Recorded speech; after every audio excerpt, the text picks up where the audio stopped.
It's been too long, Sam. You were a good friend to me. One I could never forget.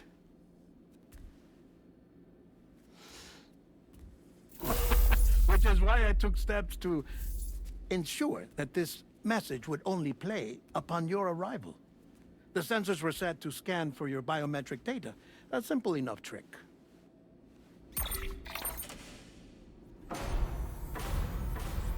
Now, this was originally a geophysics laboratory established for the study of earthquakes.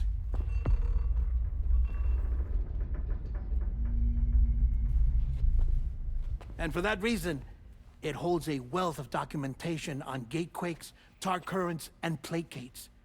As well, I discovered, as research data on the other side. Now, what I'm about to tell you, I learned after I came to this place.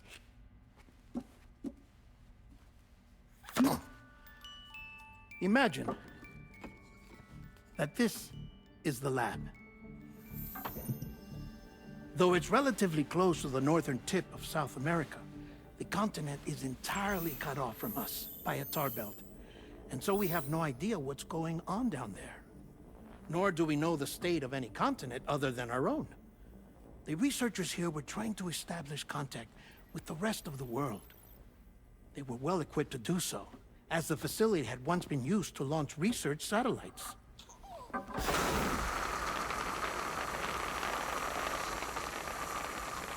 So they tried launching a variety of probes and drones in the hope of obtaining observational data, with no success. The Earth, you see, is shrouded in a thick layer of chiralium that renders electronics inoperable at altitude. So they tried sending ships across the ocean. Oh, yes. Oh, but that failed too. The high concentration of chiralium in open water proved too corrosive, invariably causing them to sink. But then the researchers found some rather rare birds on their doorsteps. Birds not native to the region. Nice birdie, nice birdie. And that, my friend, was just the beginning. Not far from the lab, they discovered a strange anomaly. Well, the surrounding area was heavily contaminated with chiralium. Yes. This is beautiful. The researchers would later dub the anomaly a plate gate. But further investigation revealed that it came into existence when you began to expand the chiral network across North America, and that the gate grew larger in tandem with the network itself. What started as a tiny fissure in space became so much more. The researchers duly installed cameras to study the gate and its surrounding area. Now, to their surprise, they caught footage of some unusual marsupials. Yes, the kind you wouldn't expect to normally encounter in Central America, like the birds. But to confirm their suspicions,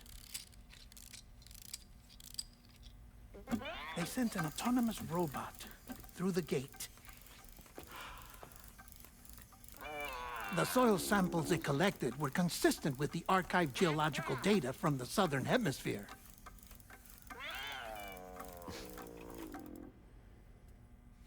Not long after, several men and women came through the gate. They spoke English, and they confirmed that they had indeed come from faraway Australia. We finally knew the world outside North and Central America had survived. Ours was not the last bastion of humanity, but Australia had suffered the Death Stranding too. Undeterred, the researchers began working closely with Bridges and conducted a series of tests, paving the way for an expedition to Australia that would lay the groundwork for chiral network expansion. After they had first installed surveillance equipment, that is, so that the gate could be monitored from the Mexican side, a necessity to this day as Australia is not yet connected to the chiral network. The UCA may not have dreams of conquest and control, but they aren't about to let just anyone use the gate.